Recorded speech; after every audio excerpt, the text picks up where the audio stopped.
తెలుసు కదా సినిమా చూసాను. ముందు డైరెక్టర్ గారు దండం పెడదాం. ఎందుకంటే ఆవిడకి ముందే గెస్ట్ చేసి టైటిల్ పెట్టేసింది తెలుసు కదా అని చెప్పేసి. ఎందుకంటే ఇలాంటి స్టోరీలు మీకు ముందు వస్తున్నాయి కదా, మీకు తెలీదా అని మళ్ళీ ప్రశ్న అడిగింది.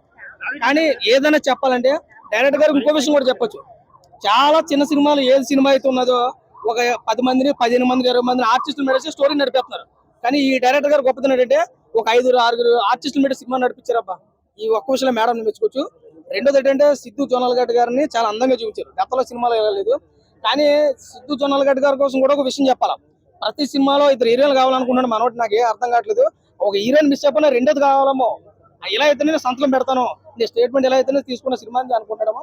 ఓకే, సినిమా పరంగా చూసుకుంటే మరీ ఒక స్ట్రాంగ్ సినిమా అయితే కాదు. ఇట్లాంటి స్టోరీలు కథలు మనకు వచ్చాయి కాబట్టి యాక్టింగ్ పరంగా ఆర్టిస్టులు అందరూ ఒక మిట్టే దగ్గర వైవర్ష కామెడీ అక్కడక్కడ పండించిన గట్టిగానే పండించాడు. అన్నపూర్ణం అయితే లాస్ట్ లో కూడా మనకి మోటివేషన్ బాగా ఇచ్చింది, కామెడీ కూడా బాగా చేసింది. తమన్ గారి మ్యూజిక్ కోసం చూసుకుంటే ఒక బాలకృష్ణ గారికి ఎలా కొడతారో మన వచ్చిన ఓజీ సినిమాకి ఎలా కొడతారో అది ఆయన కూడా అర్థమైంది. ఏంటంటే ఎంత గట్టి సినిమాకి అంతా కొట్టాలా, చిన్న సినిమా చిన్నగానే కొట్టాలి, పెద్ద సినిమా పెద్దగానే కొట్టాలా. ఈ సినిమాలో మన ప్రతాపం చూడితే బాక్స్ బద్దలేసిపోతున్నట్టుగా చూపించారు.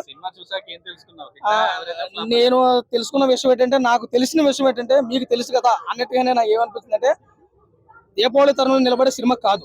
ఎందుకంటే దీపావళికి వచ్చే సినిమా ఒక చుచ్చుపుట్లాగా ఒక తారచౌలాగా పరిగెట్టాలి తప్ప భూచక్రంలో కత్తుకుని పోకూడదు అని నా ఒపీనియన్. బాగుందన్న. రాశికన్నా యాక్టింగ్ బాగుంది. కానీ అక్కడక్కడ నాకు ఈ శ్రీనిధిని చూస్తుంటే మాకు రాఖీపై గుర్తొచ్చాడు, వచ్చి మనోడు ఎక్కడ కూడా ఎత్తడం అని చెప్పేసి.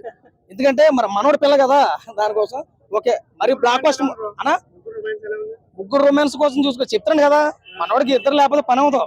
ఏ సినిమాలోనే ఇద్దరు ఉండాలా. మరీ బ్లాక్ బస్టర్ మూవీ కాదు, అలాగని చెప్పి మరీ బిలో కాదు, కానీ యావరేజ్ మూవీ, 1 టైం వాచబుల్.